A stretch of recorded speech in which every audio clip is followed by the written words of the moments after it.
सारुपत्र ना शुणिले बहुत लोक नाक टेकती भावती सारुपत्र बहुत कुंडई हुए किंतु थरे एहीपरी सारुपत्र बनईकी देखंतु जम्मारू कुंडई हेबनी एवं खाइबा को एते टेस्टी लागिबो जे आपण थरे बनइले बारंबार बनइबा पई इच्छा करिवे।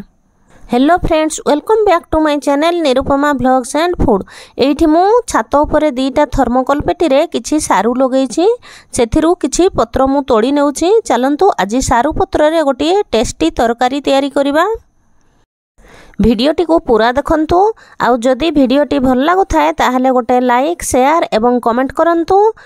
आउ एहीपरी नुआ नुआ भिडियो देखिबा पई मो चैनल को सब्सक्राइब कर दियंतु, पाखरे थिबा बेल आइकन को प्रेस कर दियंतु एवं ऑल ऑप्शन टी को क्लिक कर दियंतु, जहा फଳରେ मोर नुआ नुआ भिडियो रो नोटिफिकेशन खूब शीघ्र आपण मानक पाखरे पहुंची परिबो।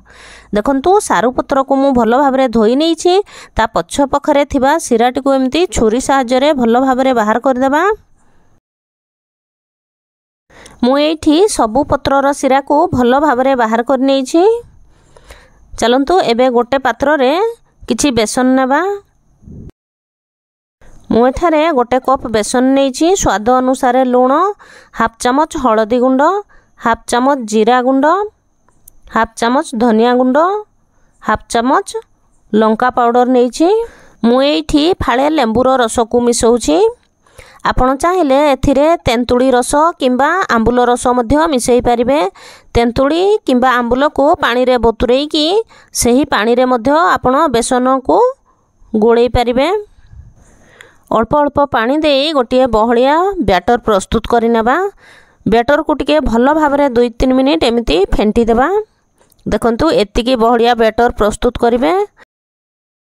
गोटे सारू पत्र को एमिति ओल्टेई की रखिबा। ता उपरे आमे बेसन रो बैटर लगेइबा। सबु पटे भलो भाबरे लगेइबा। बेसी बहलिया किंबा बेसी पतला लगेइबानी, सबु पटे समान भाबरे लगेइबा। पूरा धारे धारे न लगेइले मध्य चलिबो। देखंतु एठी गोटिए पत्र रे मु भलो भाबरे बेसन लगेइ देइछि। एबे ता उपरे आउ गोटिए पत्र रखिबा। पत्र को एबे आमे ओल्टेई की रखिबा। माने प्रथम पत्र को आमे जेमिति रखिथिले सेकेंड पत्र को ता उल्टा डायरेक्शन रे रखिबा एवं ता ऊपर मध्य भलो भाबरे बेसन रो बैटर लगेइ देबा। ता ऊपर देखंतु आउ गोटिए पत्र लगेइबा। प्रथम पत्र को आमे जेमिति रखिथिले सेमिति थर्ड पत्र को मध्य रखिबा। ता ऊपर मध्य भलो भाबरे बेसन रो लेयर लगेइ देबा। एबे देखंतु दुई साइड रो पत्र को एमती फोल्ड कर देबा।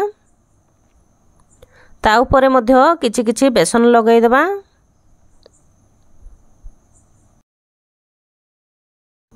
एबे हमें पत्र को ऊपर पटु फोल्ड कर देबा।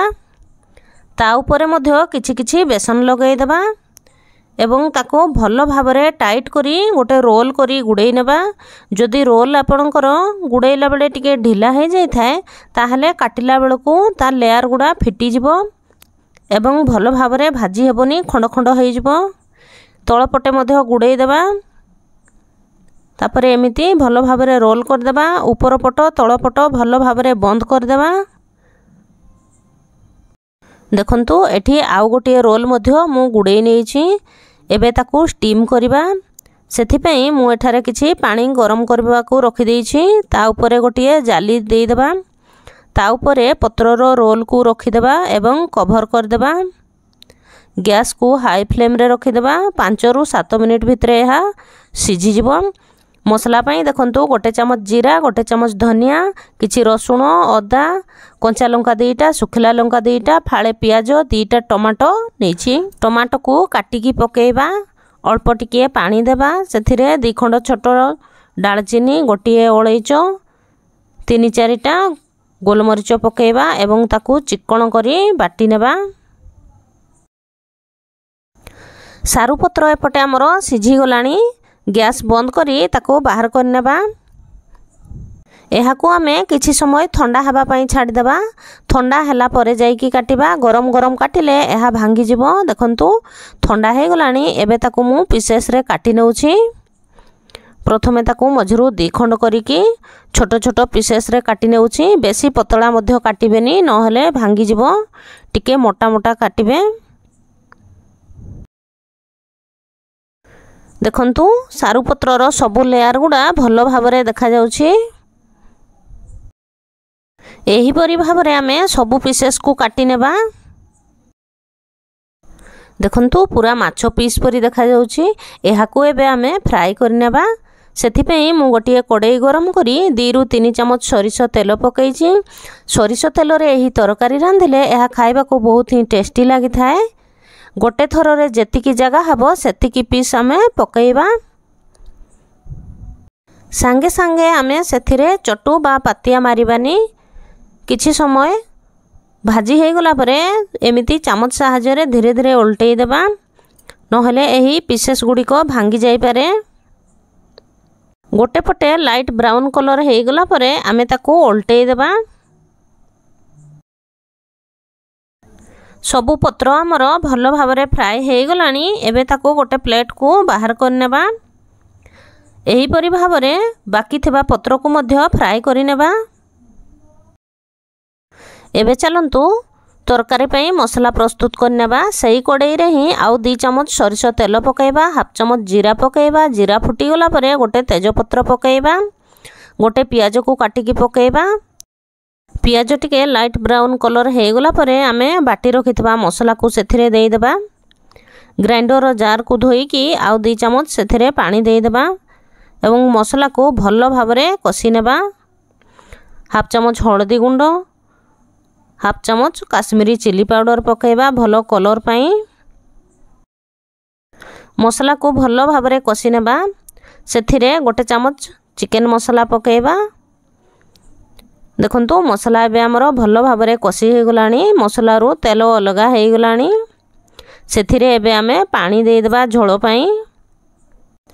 एही तरकारी रे झोଳ पाई टिके सब बळे अधिक पानी देइथिबे, काहेकि ना तरकारी रे बेसन पड़ीछि। ठंडा हला परे सब पानी को टाणी नेबो। झोଳ पूरा सुखी जिवो ठंडा हे गला परे। तेणु टिके प्रथम रो ही अधिक पानी देइथिबे। स्वाद अनुसार लूण पकईबा। कभर करी किछि समय फुटिबा पई छाडी देबा। एबे हमरो झोଳ फुटी गलानी। सारू पत्र को खंड को पकईबा। एबे आमे गैस रो फ्लेम को लो टू मीडियम रे रखिबा। आउ एही तरकारी को आमे जमारू बेसी फुटेइबानी। 2 मिनिट फुटी गला परे सबु पीसेस को टिके धीरे धीरे उल्टेई देबा। तापरे गरम मसला धनिया पत्र पकई गरमा गरम सर्व करि नेबा सारू पत्र तरकारी। एहा को आपण रुटी परोटा भात सहित मध्य खाई परिबे। एहा खाइबा को बहुत ही टेस्टी लागि थाए। थोरे खाइले बारंबार खाइबा को इच्छा हबो। एबे तो सारू पत्र चारियाडे बहुत परिमाण रे मिलुची। एहा को थोरे निश्चय ट्राई करंतु एवं एहारो मजा नियंतु।